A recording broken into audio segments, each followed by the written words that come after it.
मैं आचार्य सरिता मिश्रा आपके अपने ज्योतिष और आध्यात्म के चैनल वैदिक ज्योतिष शिक्षण संस्थान में आप सभी दर्शकों का हार्दिक अभिनंदन करती हूँ। आज मैं आप सभी को 8 नवंबर को साल का दूसरा और अंतिम चंद्र ग्रहण लगने जा रहा है। इस चंद्र ग्रहण का प्रभाव देश दुनिया पे क्या पड़ेगा, किन राशियों को इस चंद्र ग्रहण के दौरान सावधानी बरतने की सलाह दी जाती है और किन राशियों के लिए यह चंद्र ग्रहण शुभ परिणाम लेके आएगा। इसके साथ ही ये चंद्र ग्रहण कहाँ कहाँ लगने वाला है और चंद्र ग्रहण के अशुभ प्रभाव से बचने के लिए क्या ज्योतिषीय उपाय करने चाहिए, इन सभी के बारे में मैं आज आपको विस्तार से जानकारी दूंगी। तो कार्यक्रम आप सभी के लिए बहुत ही खास रहने वाला है, तो मेरी इस जानकारी को बिना स्किप किए लास्ट तक देखें। आशा है ये जानकारी आप सभी के लिए बहुत काम आने वाली है। और यदि आपको मेरा ज्योतिष संबंधी कार्यक्रम पसंद आ रहा है तो इसे लाइक करें, चैनल पर यदि पहली बार है चैनल को सब्सक्राइब कर ले, बेल आइकन को प्रेस कर ले और इस जानकारी को अपने जानने वालों में शेयर करें ताकि अन्य भी जानकारी से लाभान्वित हो सके। तो चलिए बिना समय की देरी की आइए जान लेते हैं कि चंद्र ग्रहण से जुड़ी सभी छोटी बड़ी बातों को आइए विस्तार से समझते हैं। सबसे पहले हम जान लेते हैं कि चंद्र ग्रहण आखिर होता क्या है। चलिए इसको समझते हैं। चंद्र ग्रहण एक खगोलीय घटना है जिसे हम अनेक बार अपनी स्पष्ट आँखों से भी देख सकते हैं। जैसा कि हमने किताबों में पढ़ा है कि हमारे सौर मंडल में 9 ग्रह हैं और सभी ग्रह मिलकर सूर्य के चक्कर लगाते रहते हैं और हम जिस ग्रह पर रहते हैं उन्हें पृथ्वी कहते हैं। वह भी सूर्य का चक्कर लगाते हैं और सूर्य का चक्कर लगाते लगाते वह अपने ही अक्ष पर घूमती रहती है। इसी प्रकार हमारी पृथ्वी का भी एक उपग्रह है चंद्रमा, जो हमारी पृथ्वी का चक्कर लगाती है। इस प्रकार पृथ्वी अपनी धुरी पर घूमती हुई सूर्य का चक्कर लगाती है और चंद्रमा पृथ्वी का चक्कर लगाती है। तो इन सूर्य और चंद्र की पृथ्वी की गति के कारण ही चंद्र ग्रहण की घटना भी आकार लेती है। चंद्र ग्रहण तब आकार लेती है जब सूर्य, चंद्रमा और पृथ्वी एक ही स्थिति में आ जाते हैं। जैसा कि हम सभी जानते हैं कि सूर्य का प्रकाश पृथ्वी पर पड़ता है जिससे हमारे जीवन में उजाला आता है और पृथ्वी को जीवन मिलता है। सूर्य के प्रकाश से ही चंद्रमा भी प्रकाशित होती है, लेकिन कभी कभी अपनी कक्षाओं में गति करते हुए पृथ्वी और चंद्रमा एक ऐसी स्थिति में आ जाते हैं जब चंद्रमा, पृथ्वी और सूर्य एक सीध में आ जाते हैं और सूर्य का प्रकाश पृथ्वी पर पड़ता है लेकिन चंद्रमा तक नहीं पहुंच पाता।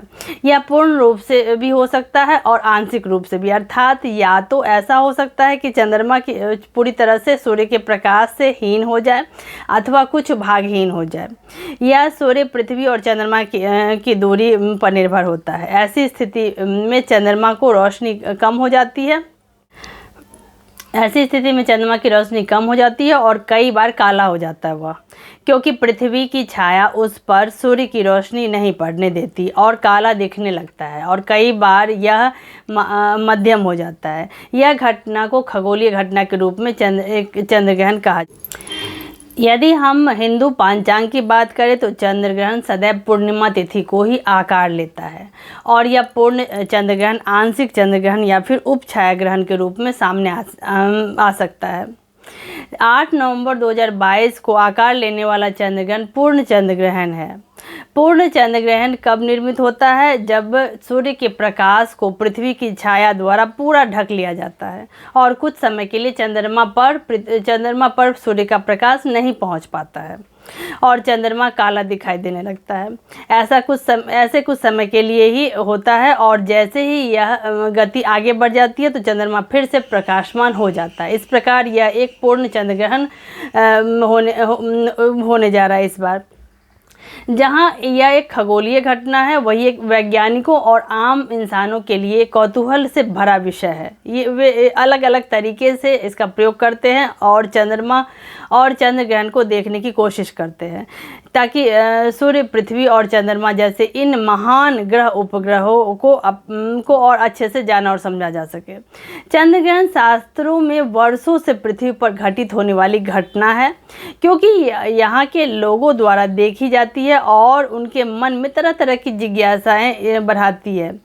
आज विज्ञान के इस युग में लोग चंद्र ग्रहण से घबराते नहीं हैं, बल्कि उसे देखने की जिज्ञासा सदैव उनके मन में होती है।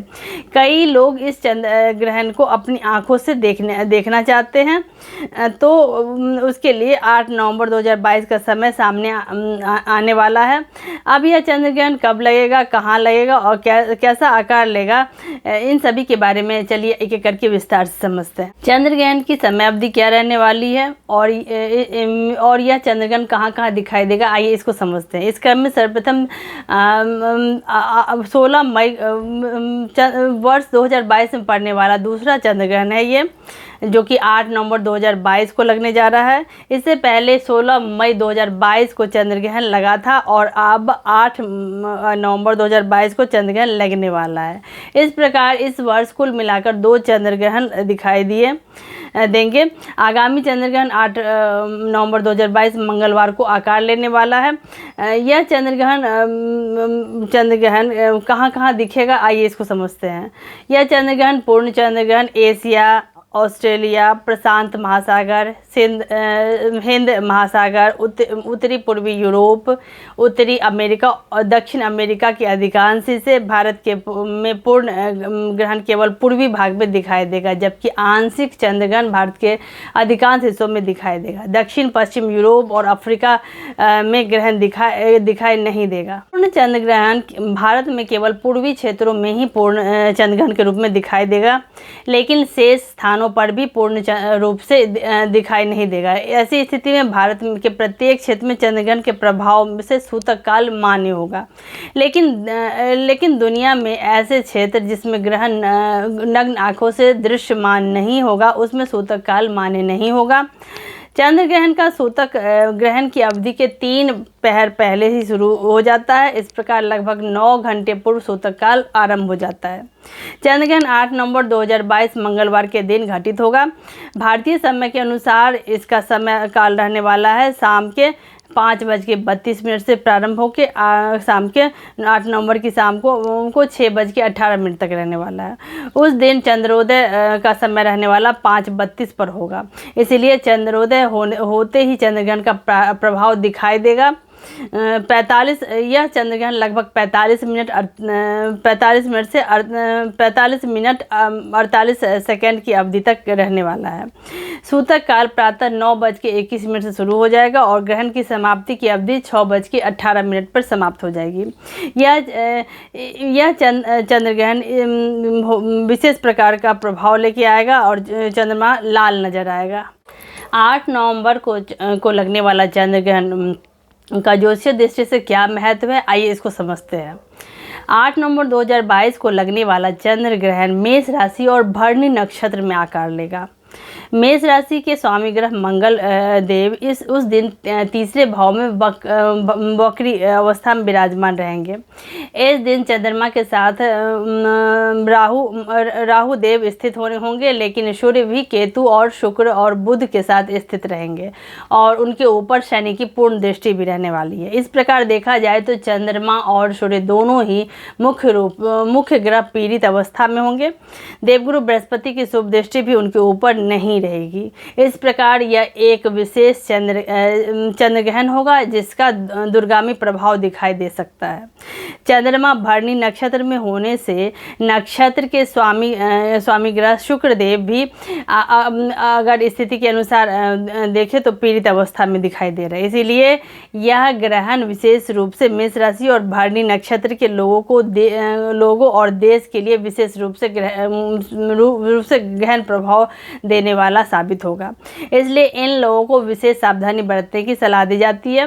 देवगुरु बृहस्पति अपनी मीन राशि में वक्री अवस्था में स्थित रहेंगे और शनिदेव मकर राशि में होंगे। पूर्ण चंद्र ग्रहण के समय की इन सभी ग्रह स्थितियों का विशेष प्रभाव देश और दुनिया पर व्यापक रूप से दिखाई। पूर्ण चंद्र ग्रहण का प्रभाव देश दुनिया पे क्या पड़ेगा, आइए इसको विस्तार से समझते हैं। 8 नवंबर 2022 का पूर्ण चंद्र ग्रहण मेष राशि में घटित हो रहा है। यदि हम स्वतंत्र भारत की कुंडली का अध्ययन करते हैं तो स्वतंत्र भारत की कुंडली में लग्न से द्वादश भाव की राशि और स्वतंत्र भारत की राशि कर्क राशि से दसम भाव की राशि है। इस प्रकार यह चंद्र ग्रहण सामरिक रूप से तो भारत को ध्यान देने योग्य की स्थितियाँ उत्पन्न करेगा, लेकिन राशि से दसम भाव पर प्रभाव डालने के कारण भारत के लिए सुख शांति और तरक्की के अवसर लेके आएगा। इस ग्रहण के प्रभाव से पूर्वी सीमांत क्षेत्रों में घटनाओं में बढ़ोतरी हो सकती है, जिसके परिणाम स्वरूप चीन से संबंधों पर इसका असर दिखेगा और फिर से गर्माहट बढ़ सकती है। भारत को अपनी शक्ति से विरोधी शक्तियों का सामना करने के लिए तैयार रहना चाहिए।